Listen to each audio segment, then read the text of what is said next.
We could literally drive. If we could figure out a land boat situation, this would be incredible. We could park in the parking lot when the boats are coming in, because everyone loves a good little, taco after a full day at the lake.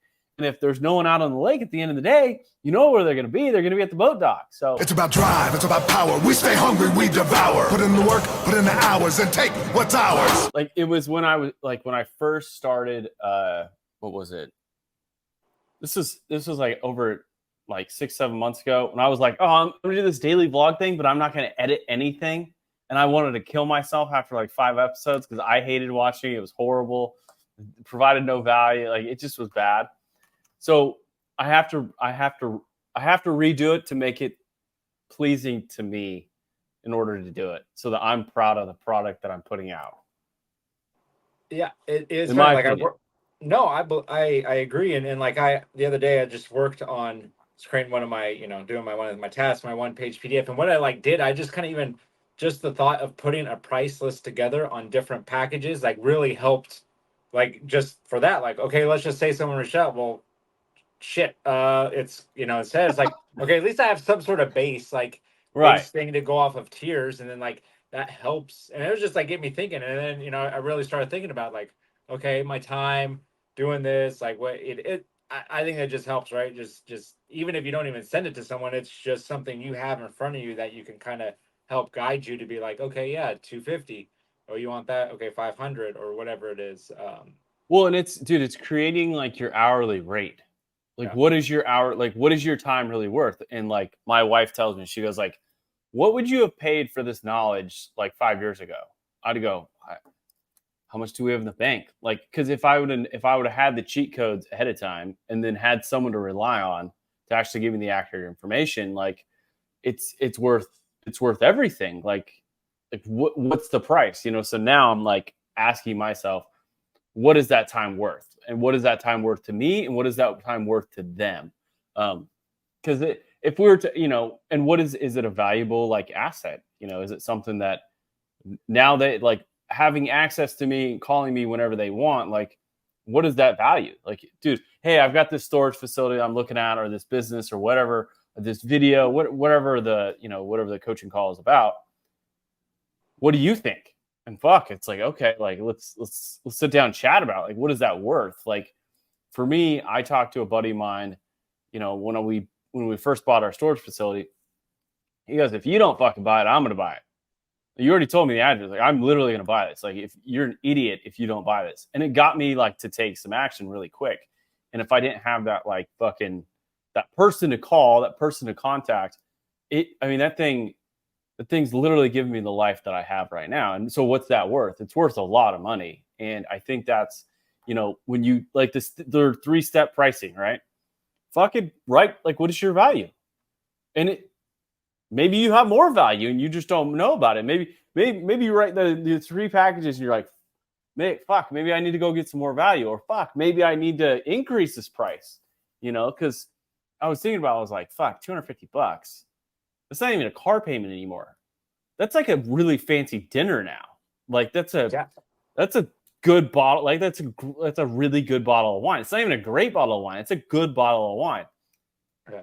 And, then you recognize you're okay, good God, this is, you're actually providing value, and you're taking time to actually, help this person, which is, I think, is super fucking key. Nate, I hit recording on the podcast because you always get mad at me because I don't hit recording soon enough. But what are we going to talk about, Nate? What is the goal? I wrote down a bunch. Dude, I had these, I don't know, last 2 days, I've had these crazy business ideas, and I don't know where they're coming from. Okay, I've got a lot of inspiration. I don't know. Maybe it's because I'm coming back to the United States here in a week or so. Pretty pumped about getting started in this journey. These opportunities. Watched a podcast with my boy Grant Cardone yesterday. Literally, Nate, I almost emptied my bank account yesterday. I literally almost emptied my bank account because he was talking. He's like, "You got to go fucking broke. You got to go broke 4 times a year." And I'm like, "What the fuck are you talking about? I've never even heard this statement." And he's like, "You got to go broke because you got to stay hungry. If you're not hungry, you're not willing to put in the work." I called my wife. I'm like, "All right, we're going broke." She goes, we have a 5-year-old. You're an idiot. This isn't just us. This isn't just you. So, but I'm excited to get to work. And so I've had all these business ideas. So I don't know if you want to talk about that. I've got some other inspirational stuff. What path do you want to go down, Nate? Because I'm fully prepared. 75 hard is in my life again for the 5th fucking time. I think 4th or 5th time. Dude, we're already on a roll right now with just what we started talking about this stuff. So I mean, yeah, we can keep going in these business ideas. Dude, we're just rolling. When we're just rolling, I feel like we just keep it going, you know, no need to even change it. But yeah, dude, throw something out, throw out one of these ideas you have. Let's just fucking hit it, man.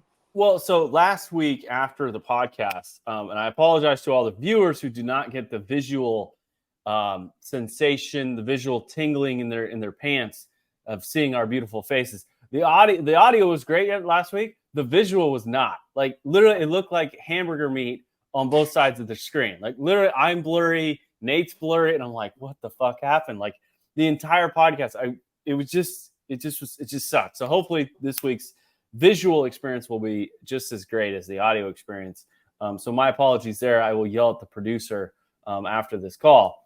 But Nate and I, we set out this challenge, and the goal was to put out a Instagram post or reel asking for 5 people to join our coaching or do something. And I think the main purpose of it was just to get us out of our wheelhouse and see if anyone see what that might feel like. And Nate, what the experiment, it didn't go incredibly well. It's not like we have tens of thousands of clients and all of a sudden, we're coaching billionaires, but it was one of those experiments that at least for me was super positive. No, it was. I think the biggest thing for both of us and you really just challenging it is it got us out of our comfort zone. It was, and I think we both had the same feelings. We both went through the same thing. Yeah, I got a lot of good, as far as like you said, a piece of content, a lot of views, a lot of interaction, a lot of likes. So that was all good. Yeah, did I get a whole bunch of people? No, I think I had one person reach out to me. But in itself, I mean, that's a start, right? Like what we talk about so many times with taking action and why we're just trying to inspire to is just that, like, we did something that was literally uncomfortable. You said we both recorded numerous times. I think I recorded at least 15 takes, which is not me. I'm usually like, all right, one and done.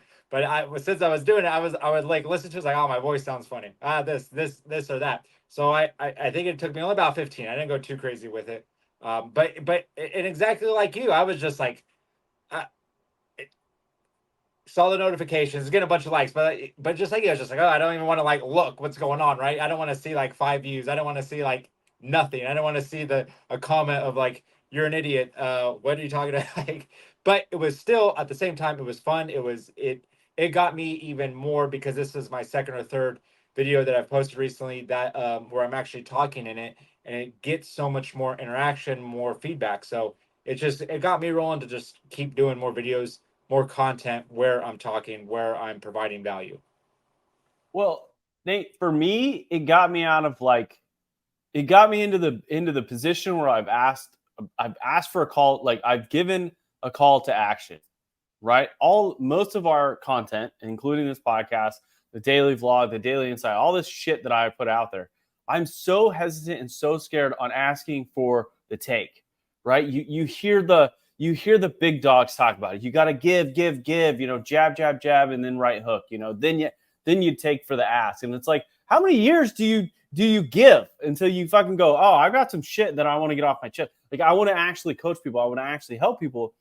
And it made me realize that you've got to ask for the sale and stop fiddle fucking around. And it was one of those moments where I was I'm not scared to provide the information. I'm not scared to give the free fucking advertisement videos. I'm not scared to donate all my time in the world. But then I started looking at the most successful people in the world, and they value what? Their time. And if you want some of their time and you want some of their literally one-on-one custom, time and their custom coaching program and the ability to interact with that person, it's going to fucking cost someone some money. And that was, at least for me, putting that video out there and asking for for us, it wasn't even like, for me, it wasn't monetary. It was literally just send me a direct message. And I got 3 messages and it felt great. I even had some calls, which was, one telling me, no, I can't, and 2 others one was I was able to schedule a call, which was unorganized, but hopefully someday productive. And the next one is being scheduled. But I think it was for me, at least, like getting over the ask, because you're right. Like, dude, I posted the video and then I went for a run, and literally running out here in beautiful Tulum, I don't have a lot of signal, so I can't check Instagram. I can't check DMs, so I came back, 10, 11, 12 miles later, which is, takes me forever. And I was like, I'm scared. Like, I'm nervous about, but now it's like, fuck it. Like, who cares? It's all we're just trying to provide value.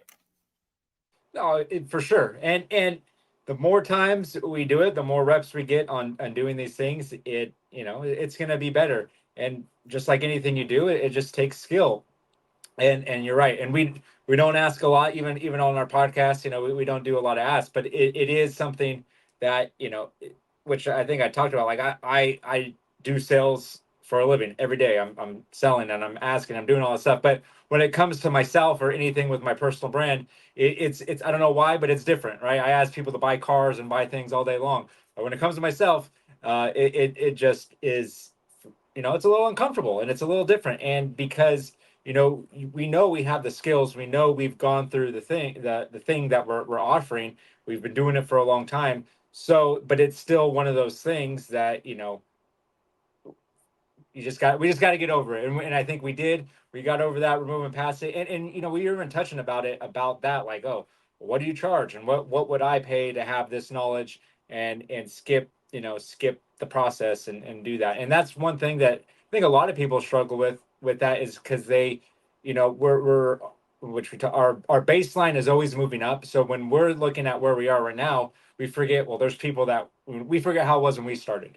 We're just thinking now and what we know, and everyone around me knows the same thing. So like, how am I going to help anyone? But we forget about the people, where we used to be 5 years ago, 10 years ago, and that we can provide value to those people that can be in their mid-20s and be where we are today, just by getting this knowledge. You just got to go after it, dude. I keep thinking back of, like, all that college I spent money on.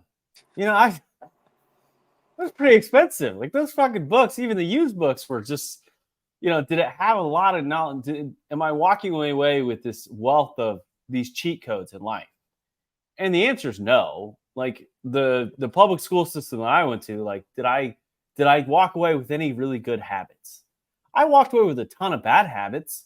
I learned how to, buy alcohol, buy drugs, learn how to steal, cheat, lie. Like, that's not what public education is about. Like, it's one of those things that, like, you give yourself, like, to these entities and you pay all this money. And then when you are like the entity and you're like, holy shit, I actually want to provide value. I want to actually change for the positive. You realize that, like, you're no different than them. You just got to provide a better product, and you got to be willing to ask. Like, the fucking school system literally just asks for money, and that's just the way it goes. And you just can't be, you literally can't be afraid to ask. And I was listening to someone very, very important who puts on these, like, conferences, and I've, like, signed up for these these emails to, like, see if I'm going to go to this conference. And I always get inundated with emails, text messages, phone calls. Like, these fuckers don't, like, leave you alone. And one of the persons I was getting interviewed was like, why do you do this? Like, why are you so hell bent on getting these people to the conference? And he goes, because people are fucking lazy. Like, people aren't really willing to go to the conference. They want to go. They think it's a great idea. They have the money, they have the means, but getting around and making that decision, a lot of people just don't have the ability to make that decision. So I'm making the decision for them. And for me, it's sales. It's follow-up. It's about literally talking them into making a great decision, because I believe the knowledge that's going to be provided at this conference is going to be way more worth than whatever the hell they pay. They're going to walk away with so much more than they ever would not going to this thing and just watching me on YouTube. And I thought it was one of those things that, like, it kind of hit home. They're like, you need to sell this. Like, you need to actually talk people into buying your product or buying your service or buying your coaching or buying whatever, maybe it's your PDF, your downloadable, or your email newsletter, or subscribing on your YouTube channel, or downloading and listening to this podcast and making sure you like and subscribing and telling every effing freaking person that you think that you should listen to this show. And it's one of those things I think oftentimes you and I fall into this trap of like, oh, we don't want to be too salesy. We don't want to like, give up, we don't want to be like those guys. And it's like, fuck that. We need to be more like those guys because that's what it takes to be successful. And you got to sell your product. You got to ask for the ask. It is, because you got to cut through the noise, right? Because there is so much stuff that people see on a daily basis from social media, from advertising, like all that stuff. And just to, you got to stick out. You got to be there. And it's not that people, exactly what that person was saying, it's not that they don't want to do it. It's not that they don't care about your stuff. It's just there is so much to cut through. And it's people are just, within 10 seconds, 15 seconds, they're on to the next thing, right? Hey, yeah, I do want to buy a car today. And then they get busy with life. They go, all of a sudden, then it's the next day. That's, or whatever it is, I do want to start my diet today. I do want to go to the gym. I do want to learn how to, buy a piece of real estate that I can, get a cash flow from. There's all these things, but, people just, they're get cold feet. It's not that they don't want to, they just need that extra push. They need that extra help, which is exactly what sales is, right? It's convincing, it's showing value. It's doing all that stuff that you're building so much value where, the cost is so little. Like, how could you not want to do this and move forward? And that's what a lot of it is. And it's, we just forget about it because it's ourselves and it's not something else. Dude, it's one of those things that I got to get over. I made the conscious decision yesterday. I'm like, fuck this. Like, this is ridiculous. Like, this is absolutely what you go through in life to get where you are. Like, why would you not charge for that? Like, dude, I slept in a storage unit. Like, what? I mean, to get where I'm at, and you look at like your story and you look at like the things that you went through. If you're willing to give the cheat codes away, you better fucking charge them for it. And I'm not saying don't give them away, but I'm saying that, like, if someone's willing to sit down with you and have a conversation, you might as well fucking charge them because your time is worth money. Like, it's taking time away from your family. It's taking time away from your business. It's taking time away from what you're, the key thing that you're building. And for me, it's building a life of passive income. It's building a life with, cash flowing assets in either, businesses or in, the self-storage space. So it's one of those things that, yeah, it's definitely a mental shift. And it's a shift that I've had to make here the last couple of days because I'm tired of it, Nate. I'm absolutely fucking tired of it. Yeah. I mean, it's a convenience fee, right? I mean, everyone charges a convenience fee, whether it's Amazon, whether it's you go DoorDash, whatever it is. It's a convenience fee. It's, hey, here's the fee to get the stuff now that you don't have to go learn and wait on the information. And even if it's something that they can go get themselves, right? Like, hey, yeah, there's all these YouTube videos you can watch. I'm going to package all this stuff into 30 minutes and give you what the actual meat is, right? You're not getting all the potatoes, you're not getting all the extra stuff that's on there. You're gonna get the meat, the stuff you actually want, and that's because that's even the convenience, right? I yeah, sure, it's all out there, but you got to go get it yourself. Sure, you can find the stuff, but I'm gonna give you this plan right here, that you need. This is the stuff you need right here. There's the 5 things. There's the steps, whatever it is. So it's just that it's getting people to take some action.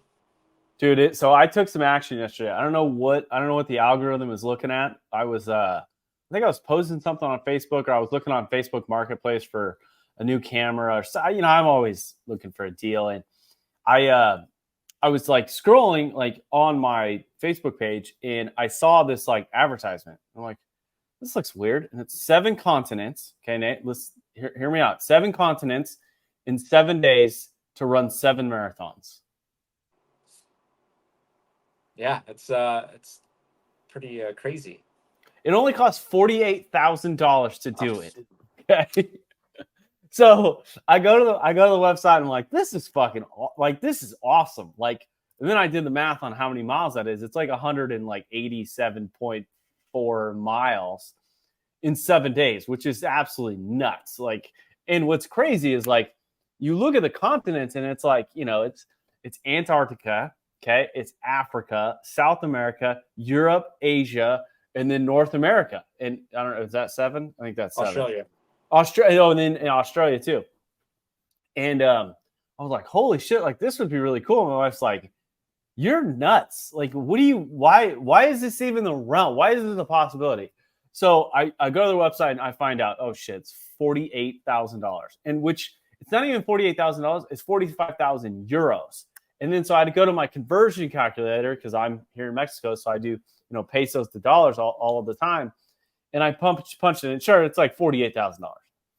Not including like your flight to South Africa, because that's where it starts, right? But then they give you like, you fly on a private jet to Antarctica, you get to be in Antarctica, and then they fly you in like business first class around the world, and it's in 7 days, and they give you like accommodation and food and stuff. But I was thinking about it, I'm like, holy shit, I don't have $48,000. But they do have a little tab that says like, find out more information. So I clicked on it, and there's like a little calendar like app, like a little schedule an appointment with the race director. And I'm like, fuck it. Like I don't have $48,000, but maybe come November 12th, maybe there'll be a freebie. So anyways, today I have a call or a meeting with this race director where I have no intention on spending $48,000 to run these 7 races in 7 days in 7 continents. But I was like, how would I go about it? So I wanted to bring it up on the podcast because I wanted to brainstorm, like, how would I get someone to sponsor me to run these 7 marathons in 7 days on 7 continents? Because how cool of an experience that would be. Like, I was thinking of the benefits, not just the health benefits of training for a marathon or 7 marathons, but the idea of like, you were on 7 continents in 7 days. You ran 7 marathons in 7 days, and you did it in probably some of the most adverse conditions ever. Because 7 continents, it's going to be 7 climates. It's just going to be weird. It's going to be challenging. But I was like, fuck, you could write a book. You could be a public speaker, like a motivational speaker, with just a cool investment of $48,000. And then I thought, I was like, then you video it all, right? Then you make like 7 vlogs, or 7 epic videos, or 1 giant movie about this journey. And I wanted your take on how the hell do I get someone else to pay for this trip for me? Well, I mean, just on that alone, right? Like you creating that story, because as it is, there's probably going to be very few people that do this, right? I mean, you're talking, I would say there's 60 spots. There's 60 spots for this trip. Right there. 60 people out of 7 billion people in the world. So that right there is just going to put you in this.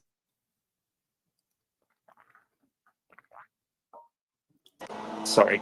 All right. That category that you can just talk about of like, yeah, I'm one of 60 people. And that's if it even fills up, right? Maybe it's less people. Right. But just that in itself, right? And exactly, if you're able to record all this, that's just going to be a heck of a story.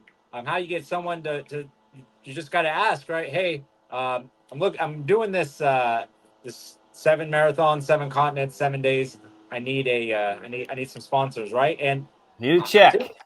Dude, that's all it is, right? I mean, I'm sure there is so many businesses that would just want to get on board, because if you can show, hey, this is the kind of views you're going to get, this is the kind of, you're going to be related with my brand, with what I'm going to be doing, of one of 60 people out of billions of people in the world that are going to be doing this. So it's just selling the idea.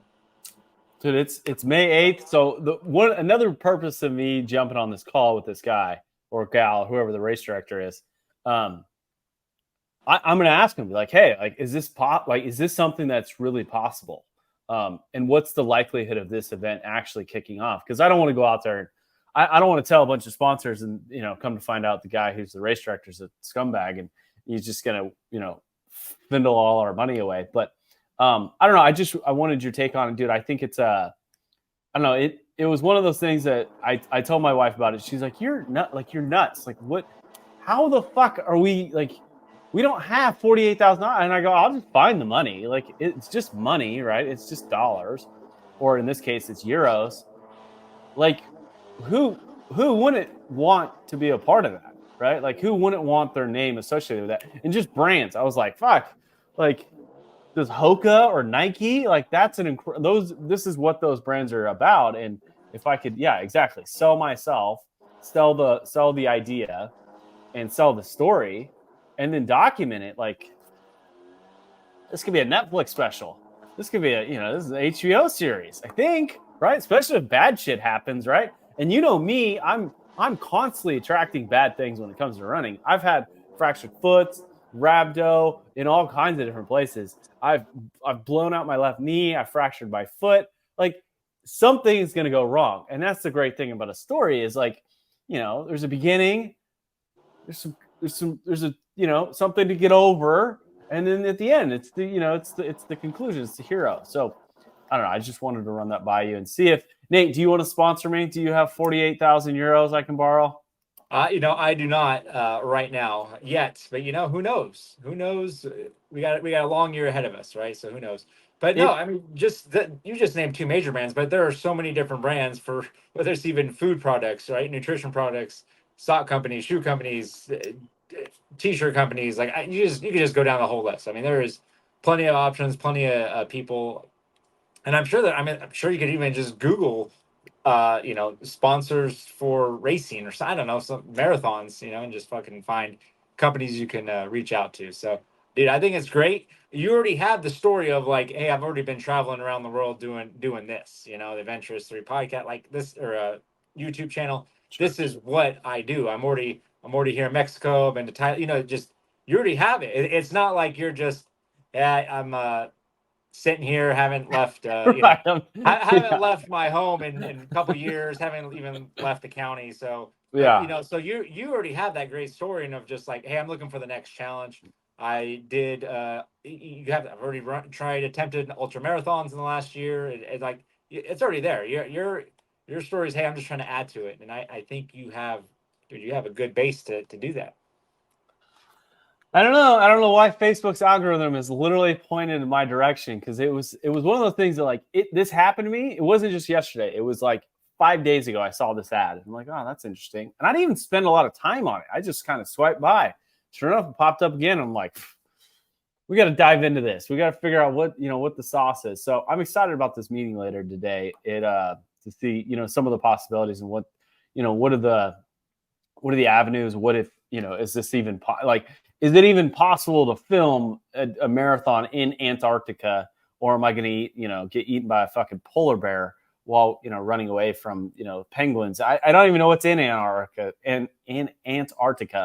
to capture this, but I don't know. I'm excited about it. It was one of those things that I think sometimes you gotta, like, just go for it, right? Like, what's the worst that can happen, right? So, like, I sat down with these people from I think they're from, like, Poland or Austria or one of those countries. And we're sitting down at the taco stand because they're staying at the same resort that we are. And I go, why did you come to Tulum? Like, this is, it's kind of a beach town. It's kind of a smaller area. They go, well, why not? And it just reminded me of, like, why the hell not? Like, life's so short. Like, just go for it. Like, what's the worst that can happen? Oh, exactly. It's just, no matter what it is, if you're not taking action, if you're not doing things, and that's, like, kind of, I think, a daily motivator that I use when I'm just, like, just not feel like doing something. It's like, what if I don't, what's it going to look like if I don't do it? Why not do it? Why not do this? Why not post this? Like, what's the worst? Nothing, So, like, yeah, you just got to go for it and see what happens. Because if not, and at the end of the day, no matter what, you even have a story just attempting this, right? Just attempting to find sponsors and just start that. Hey, I'm gonna do this marathon, and even that's a story in itself. Even if you don't make it to doing it, like, just phone calls, reaching out to the sponsors and posting about it and doing all these things. Like, it's, that in itself is a story that no one else is attempting, or very few people are attempting. So I think there's stories in everything. There's stories, there's motivation, there's inspiration in everything that we do.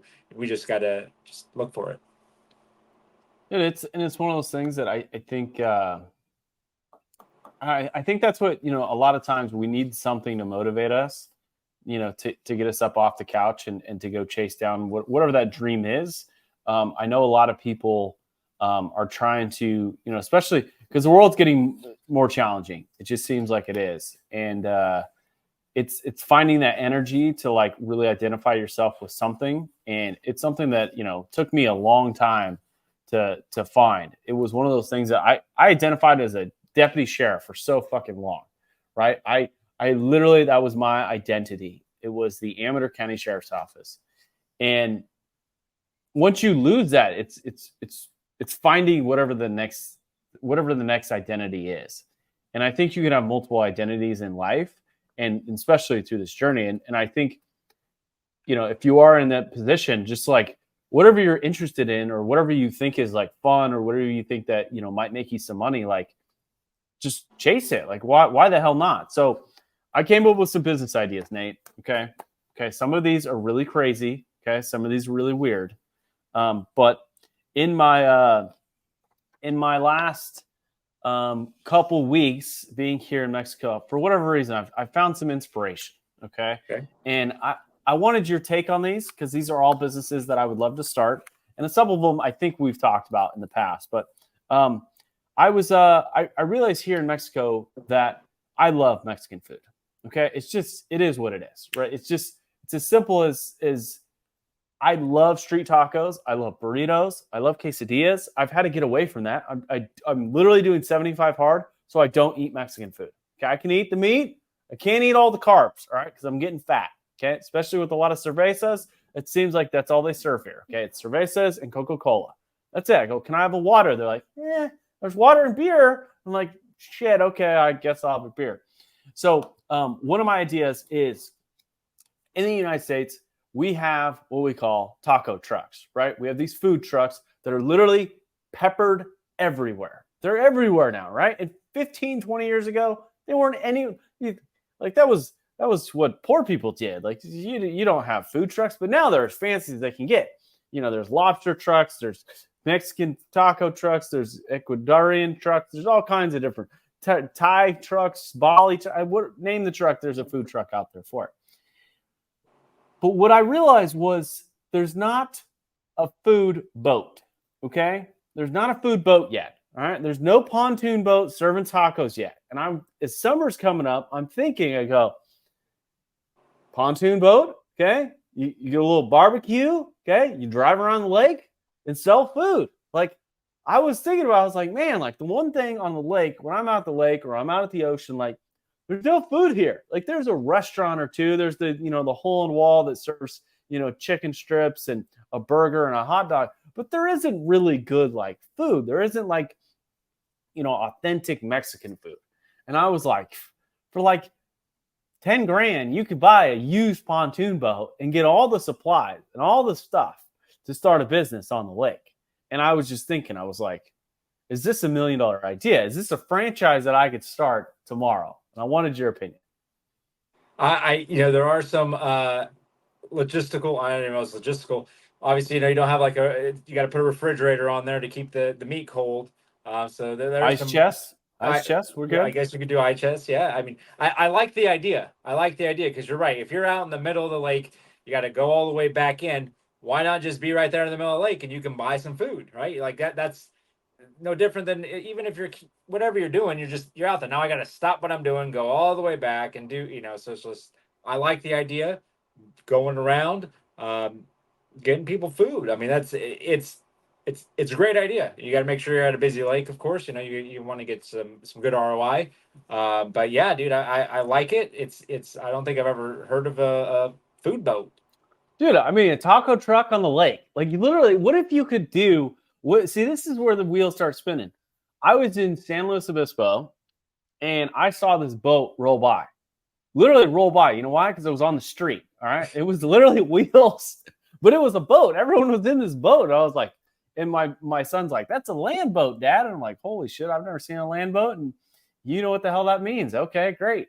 But I was thinking, I was like, we could literally drive. If we could figure out a land boat situation, this would be incredible. We could park in the parking lot when the boats are coming in, because everyone loves a good little, taco after a full day at the lake. And if there's no one out on the lake at the end of the day, you know where they're going to be. They're going to be at the boat dock. So just an extension on the idea. But another idea I had was a barber shop. Okay. barbershops in the United States suck. And I don't know about you, but every time I go to Supercuts, Hot Cuts, Flippity Cups, it's just the same thing. You sit down and you wait, and it's just a horrible experience, right? They're always like, did you check in online? And me, I'm like, I literally travel for a living. I don't know if I was going to go to this one today or tomorrow. Like, I'm not setting an appointment. But a couple days ago, I went to a barbershop in Mexico, and I felt like I was at a full-fledged spa day. Okay, literally walked in. They greeted me with a nice water, like it was a lemon water. Okay, and they're like, "Do you have an appointment?" I go, "Of course I don't have an appointment." They go, "Of course you don't, because you're not on the list, right? Like we don't have anyone after Jorge or whatever."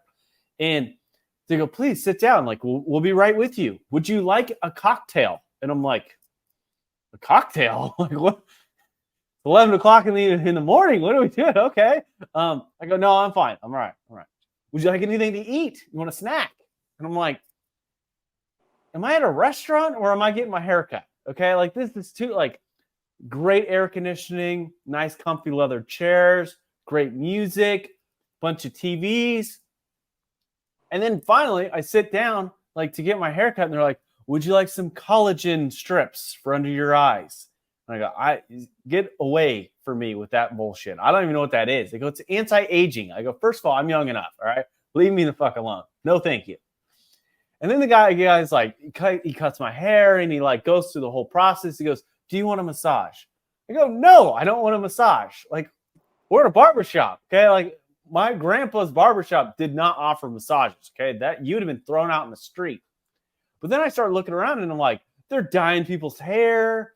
They're like beard trimming stuff. They're like massaging and oiling and greasing. And I was like, dude, I just walked in here for a $12 haircut. And that's what I want. They go, "But do you want a cold towel or a hot towel? Or do you want me to wash your hair now?" And I'm like, this is ridiculous.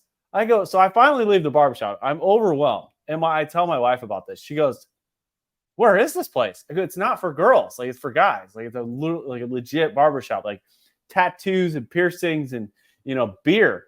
And she goes, "You didn't take advantage of this stuff?" I go, "No, like I don't have time. Like I've got to get back to work. Like, but the next time I'm going to make some time." So I figure I've never seen any of these types of barbershops in the United States. Maybe they are, maybe they aren't, but a full-fledged manscaping experience. Okay. And that's what I received. And I feel like there should be more of these, especially in the United States.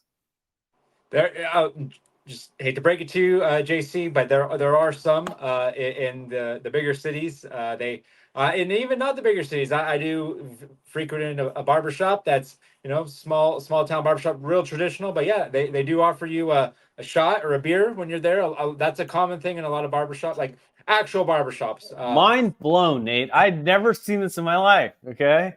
And then to go on is for the other end where that kind of there, I think that it's like sports clips, right? They have sounds very similar where they'll wash your hair. I think you could get a neck massage. Like no, Nate. I've been to those sport clips. You know what they do? They give you a fucked up haircut. Okay, that's what they give you. All right, that's as simple as that. Because every time I go there, I have to go to somewhere else because they always fuck it up. Like literally, I left sport clips and I was like feeling the back of my head and I'm like, what the fuck?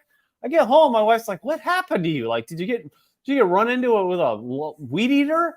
I'm like, "Oh god damn it!" So I had to go to like Hot Cuts or spray clips or whatever the hell they are, and they had to fix it. They're like, "Where did you go?" I go, "I went to sport clips." They go, "Those girls know how to massage you. They don't know how to cut your hair." And I'm like, "Oh, well, that's great." No, it's definitely a thing. I'd call it. That sounds more like a boutique barbershop that you went to, and it is. I've seen them popping up. I've seen the ads for them that they are coming to. They are in the area. They're not very common, but I prefer just your traditional. What you were probably talking about, where your dad, a traditional barbershop, right? Which is a little bit harder to find because a lot of even ones that are more traditional or on that side, they're still. Have fancy things to them, so it is really hard to find an old school barbershop. But those old school barbershops, they are there, and they do have some great barbers when you go to them. All right, my last and final business that I want to run by, and I don't know if I don't know if I've told you this before, but